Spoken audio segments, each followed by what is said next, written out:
KW-nya.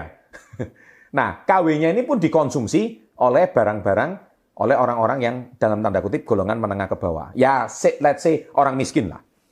Nah, Anda tahu, orang kaya tahu betul psikologis orang miskin. Orang miskin kepingin terlihat kaya. Mereka pengen terlihat kaya, pengen diakui oleh lingkungannya supaya dicap sok kaya.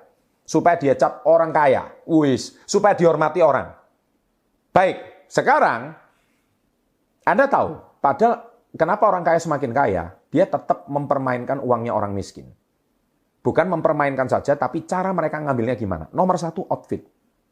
Kita sekarang tahu strategi barang-barang hypebeast. Kita lihat, ini barang-barang hypebeast, ini barang-barang mewah, ya kan? Yang dipakai orang-orang kaya. Orang miskin matanya sakit nggak? Lihat pakaian-pakaian hedonnya orang kaya. Sakit matanya. Mata sakit, hati ikut sakit. Kepala nggak bisa tidur, ya kan? Pusing kepalanya. Nah, akhirnya orang miskin berusaha gimana caranya membeli barang tersebut. Orang kaya seneng banget. Beli aja terus barangnya orang kaya.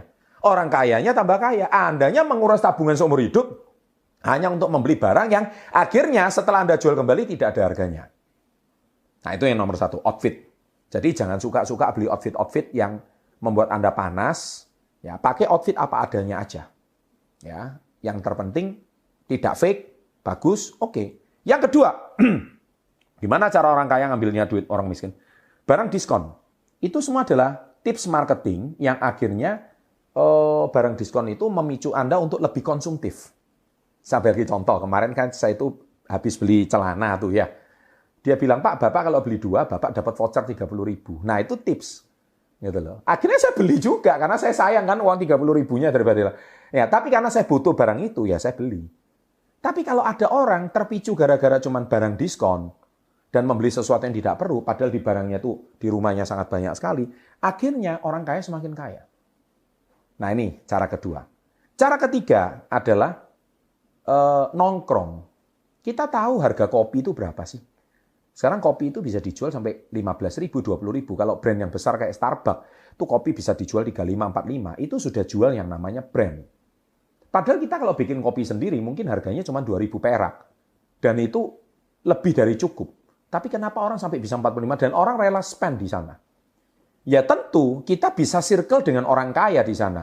Tetapi kalau Anda tujuannya cuma pengen terlihat kaya dan tidak tahu itu circle tujuannya apa, maka sekali lagi Anda setor uang ke orang kaya. Yang keempat, gengsi.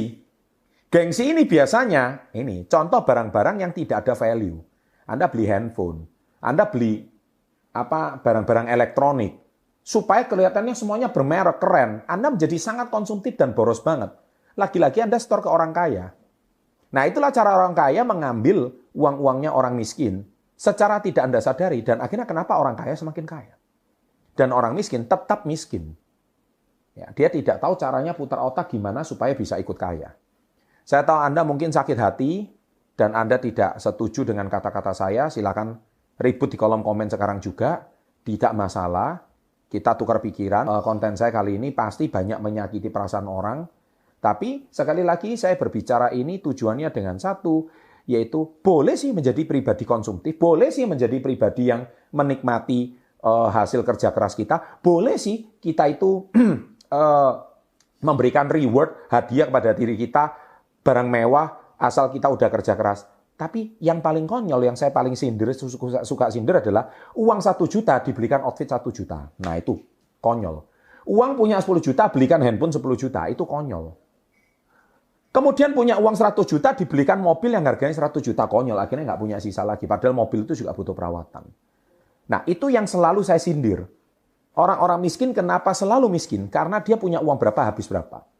Dia tidak pernah menyisihkan sesuatu, tidak pernah mengelola sesuatu, tidak pernah bisa menahan keinginan untuk bergaya hidup hedon. Itu yang membuat orang miskin semakin miskin. Saya selalu bilang, menjadi orang kaya itu harus, tapi terlihat kaya itu tidak harus. Menjadi orang kaya itu harus dan pasti. Terlihat kaya itu tidak penting. Menjadi orang kaya itu penting. Dan orang kaya selalu bisa menunda kenikmatan. Menunda kemewahan. Tunda dulu. Sampai ada kalanya Anda bisa menikmati